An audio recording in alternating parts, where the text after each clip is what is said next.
All right, good morning, good afternoon, good evening, wherever you are. Today Noah and I are both working in an old carriage house that's been transformed into a rental unit. As you can see, it's pretty cool here. All the wood architecture and everything else, and all the wood beams and all that. But if you turn around today, they've hired us to remove this bad boy. So we're going to be putting in a brand new toilet for them. They've got this wall hung tank there with all brass fittings and everything else. We're going to remove that, and we're going to put this in for them.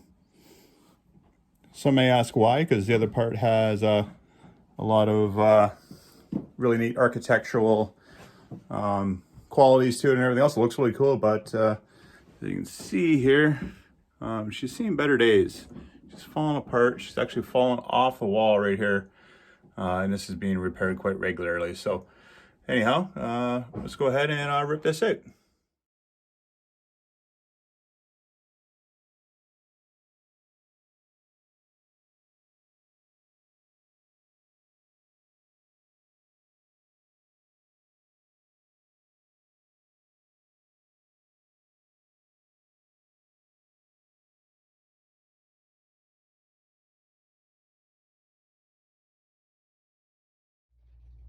Alrighty, now that we have the toilet out of here, we've run into our first little issue. Nothing too serious. This line right here is not your standard 3/8 connection like this.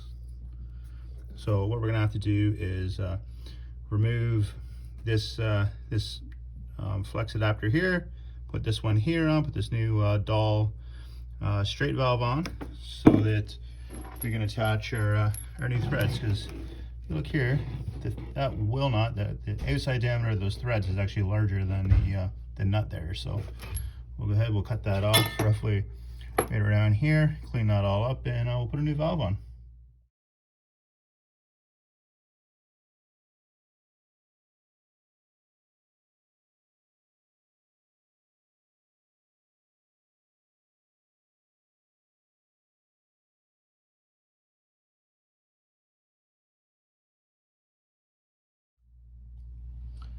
Alrighty, there you go. So snap the new valve in there. Let's turn around, and it's probably still hot. Turn that off. Turn this. Ooh. Oh, leaks, you'd almost think I knew what I was doing. Beautiful. Alrighty, I didn't feel the need to bore you with opening a bunch of boxes and all that. So toilet's already out. We're gonna go ahead and assemble this. It is a American Standard Cadet. Flush and work great. Don't ever have any issues with them. Actually, sorry, this is a Colony. Again, pretty much the same thing, a little different appearance. Still looking flush great.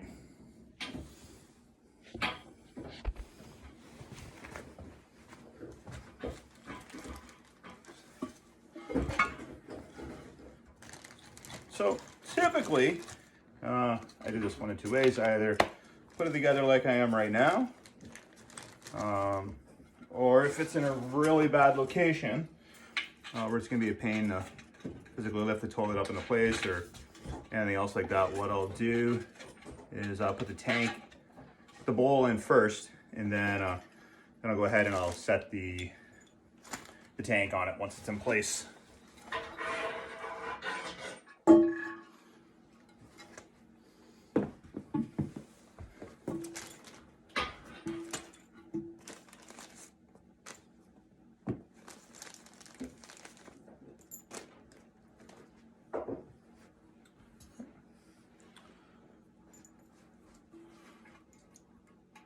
This right here, all we've done is taken the bolts that are provided with it, put them through the tank with the washers and everything else already attached to it, which is nice if you don't know what you're doing. It's already kind of all pre-assembled for you. Just push them through the holes and take your washer and your nut and screw them on through the bottom, and just use your hand to hold the bolts in place inside the tank.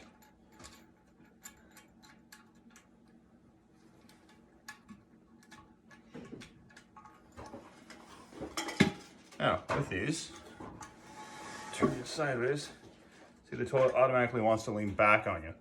So while you're tightening these bolts up, you want to make sure you're holding the tank even, that it's sitting square. I like using a nut driver to tighten these up. It's just a lot quicker than trying to use a pair of pliers. Because that'll just take forever.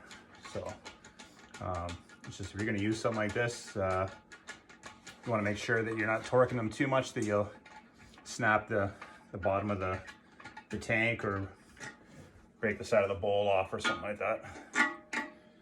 Essentially, all that you're trying to do is, you can see it's touching there.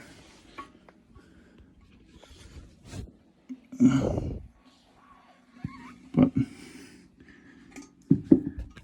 it's not touching right here. So what we want to do is hold this level so that as we tighten it down, it touches the front and back the same amount. Because if it's not, then when you actually get everything put together, it could rock on you, and if it rocks, again, you could break the tank or the bowl.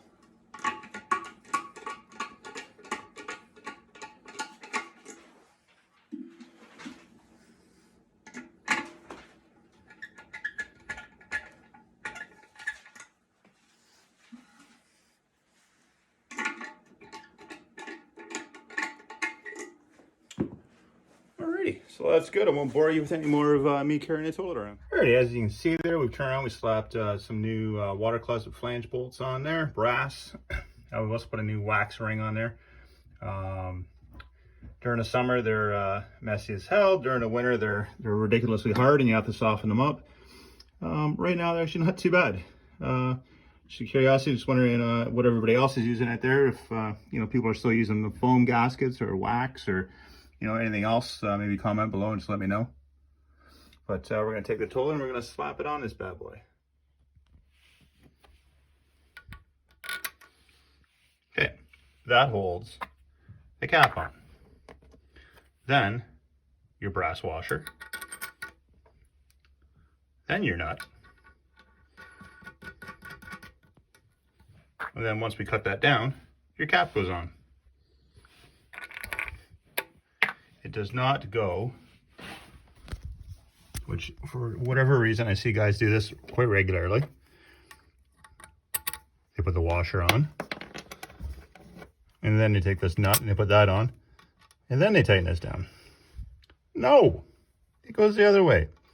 Because as you rock on the toilet, the nut wears into that plastic, and then your toilet ends up moving around and loosening off all on its own. So, wrong. Right. But that's just my opinion. What do I know?